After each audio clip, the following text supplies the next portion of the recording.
আজকের আমাদের গল্প ভণ্ড সাধুর কুকীর্তি। ছোটবেলা থেকেই আমি প্রায়ই অসুস্থ হয়ে পড়তাম। তাই আমার মা পাড়ার এক কাকিমার কাছ থেকে খবর পেল এক সাধুজির ব্যাপারে। সবার সব অসুখ বিসুখ সমস্যার সমাধান নাকি তার কাছে আছে। আর এই কথা শোনার পরেই আমার মা আমাকে নিয়ে ছুটল সেই সাধুজির কাছে। আমাকে একটা অন্ধকার ঘরে প্রথমে নিয়ে গেল। তারপর থেকে আমার জীবনে যা ঘটল। বন্ধুরা, এর পরের ঘটনা শোনার আগে আপনি যদি আমাদের চ্যানেলে নতুন হয়ে থাকেন, অবশ্যই আমাদের চ্যানেলটি সাবস্ক্রাইব করে বন্ধুদের মধ্যে শেয়ার করে দেবেন আর আমাদের পাশে থাকবেন। ছোট থেকেই তাকে দেখলেই আমি কেমন ভয়ে কুঁকড়ে থাকতাম, কিন্তু তিনি যেসব ওষুধ দিতেন, আশ্চর্যের বিষয় হলো সেসব ওষুধ ম্যাজিকের মতো কাজ করত। আমি খুব তাড়াতাড়ি সুস্থ হয়ে গেলাম। বাড়ির সকলে সেই সাধু বাবাকে প্রচণ্ড বিশ্বাস করতে শুরু করলো। কিছু করার আগে সাধু বাবার কাছে গিয়ে অনুমতি নিয়ে আসতো।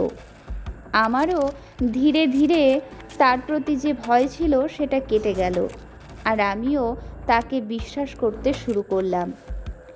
আমি যখন একটু বড় হলাম তখন বুঝতে পারলাম সাধু বাবাকে আমরা এত বিশ্বাস করি, আসলে তিনি হলেন আমি তিতলি।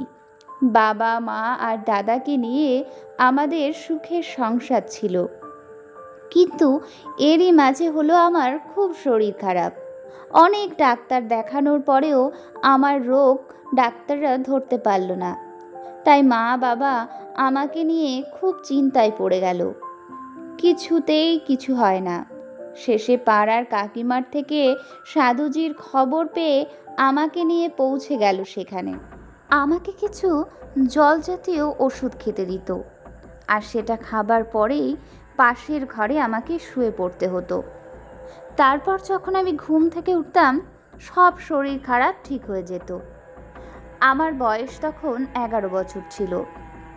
এরপরে যখনই আমার শরীর খারাপ হতো, মা আমাকে নিয়ে সোজা চলে যেত সাধু বাবার কাছে। আসলে সাধুজির যিনি বাবা ছিলেন, তিনি একজন মস্ত বড় জ্ঞানী ব্যক্তি ছিলেন। কোন গাছের কি ঔষধি গুণ আছে তা তিনি খুব ভালো করেই জানতেন, আর তেনার থেকেই সাধুজিও কিছুটা শিখেছিলেন। তাই তার দেওয়া ওষুধ খুব কার্যকরী হয়।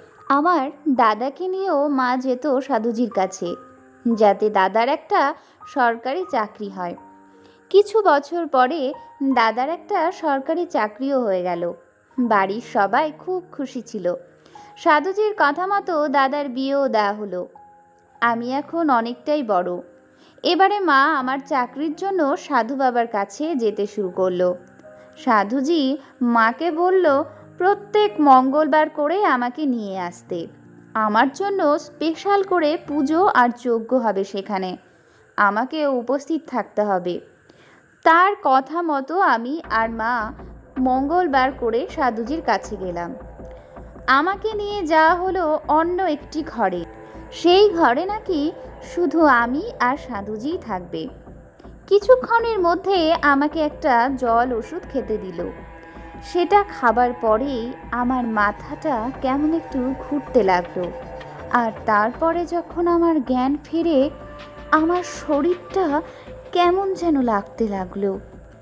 আমি কিছু বুঝে উঠতে পারলাম না।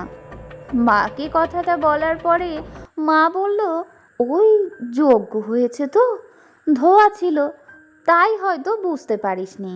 দেখবি আবার সাধু বাবার আশীর্বাদে তোরও চাকরি হয়ে যাবে, আর চাকরি হয়ে গেলেই তোর বিয়েটা এবার আমি দিয়ে নিশ্চিন্ত হয়ে যাব। উফ মা, আমার বিয়ে নিয়ে তোমাকে অত টেনশন করতে হবে না। আমি বিয়েই করব না, তোমাদের কাছেই থাকবো। ও মা, তাই বললে হয়? মেয়েরা হলো পরগাছা, স্বামীর ঘরে না গেলে সমাজ কলঙ্ক দিয়ে দেবে যে, সে পরে দেখা যাবে। এরপরে মা আমাকে নিয়ে প্রতি মঙ্গলবারে দাদার মতোই সাধুজির কাছে নিয়ে যেত, যাতে খুব তাড়াতাড়ি আমার চাকরি হয়ে যায়। কিন্তু প্রতিবারই আমার শরীরটা কেমন যেন লাগতে লাগলো। আমি একবার ঠিক করলাম যে সাধুজির দেওয়া ওষুধ খাবো না, দেখি তারপর কি হয়। সেদিন মঙ্গলবার, মা আমার জন্য বাইরে অপেক্ষা করছে। আমি ভিতরে সাধুজির যজ্ঞের সামনে বসে আছি। সাধুজি আমাকে ওষুধটা দিল।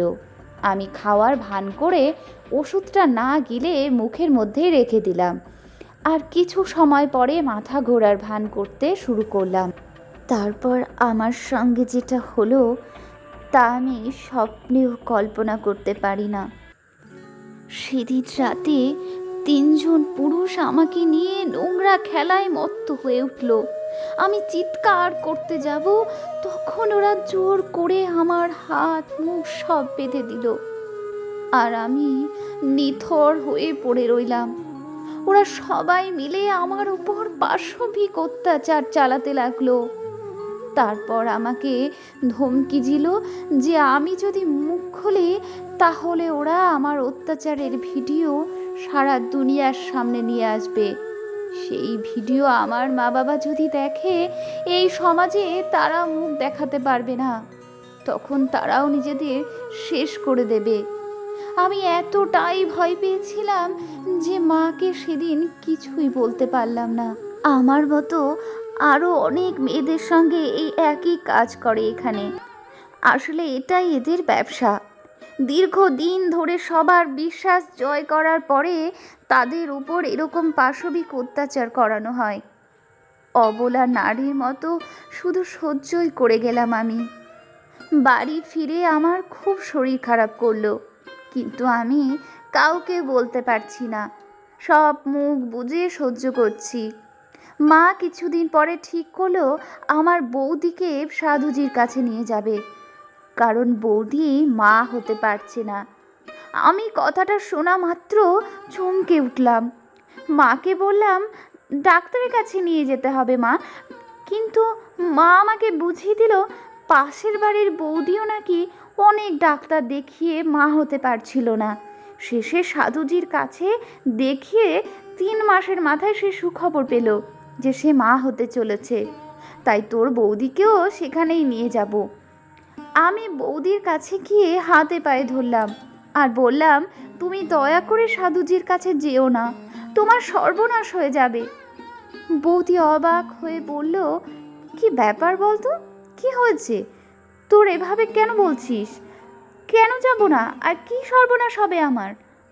আমাকে বৌদি চেপে ধরলো আর আমি বাধ্য হয়ে সবটা খুলে বললাম।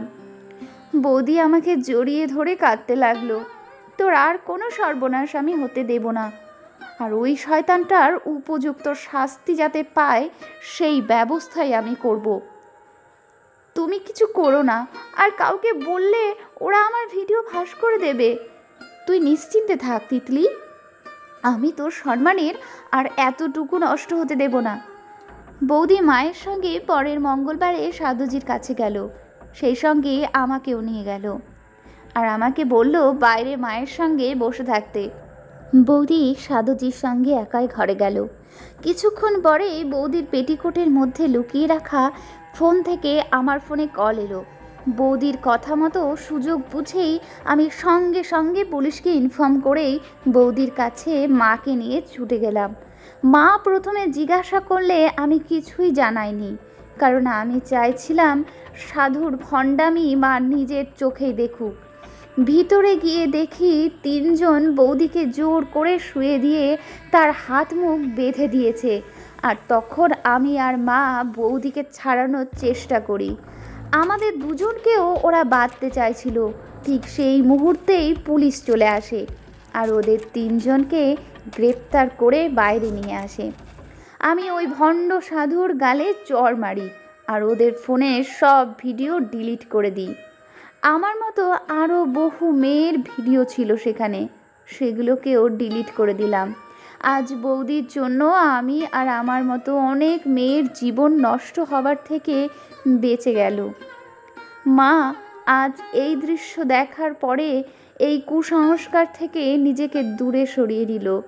এইসব ভণ্ড সাধুর জালে পা দিয়ে আজও বহু মেয়েরা শারীরিক নির্যাতনের শিকার হয়।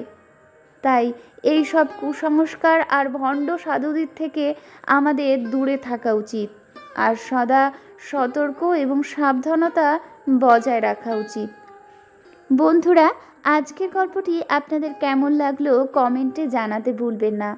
ভালো লাগলে অবশ্যই একটি লাইক করে বন্ধুদের মধ্যে শেয়ার করে দেবেন।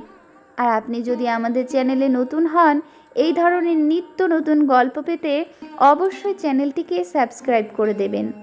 ধন্যবাদ।